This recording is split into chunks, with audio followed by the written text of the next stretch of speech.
And tax day is almost here. Can you believe that? But if you still have not filed, we've got some last-minute tips for you so that your return is not going to get rejected.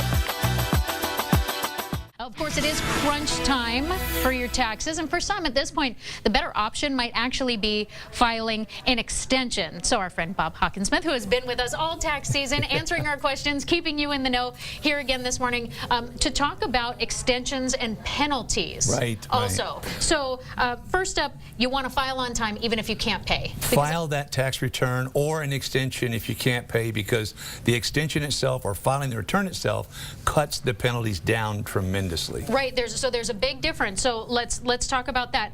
If you, let's see, the full penalty price would be 5%? 5% of the tax that's owed plus interest. Oh boy. Yeah. But if you file the extension, then it's half of a percent? 1/2 of 1%. It's 1/10 of what the normal penalty would be. 1/2 of 1%. That's a huge difference. Huge difference for one piece of paper. Okay, yeah. But we have to keep in mind that just because you have filed for more time to file, right, doesn't mean you have more time to pay. And that's the fun part, because you tell people you're on extension, they go, oh, I have 6 more months to pay. Right. No, you still have to pay your taxes or guess what you think your taxes are going to be when you send your extension in. So maybe what you owed last year, look Correct. at that. Okay. Correct. So find out what your debt was last year. If you send in that much with your withholdings, then you'll be fine. You shouldn't get much of a penalty at all. So 2 easy ways to do this. Of course, you can go online to the IRS page or file the paper form 4868 is the form that you need? That is correct. You can actually file your tax return and tell the IRS. I've had people file their tax returns in February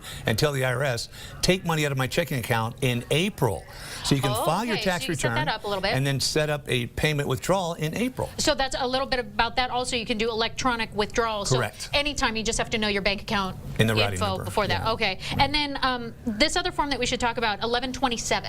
That's a form that is not very often used or talked about, but this actually allows you to get out of penalties and the interest on the penalties for 9 additional months if you have a financial hardship. But you have to prove that hardship. Right. Okay.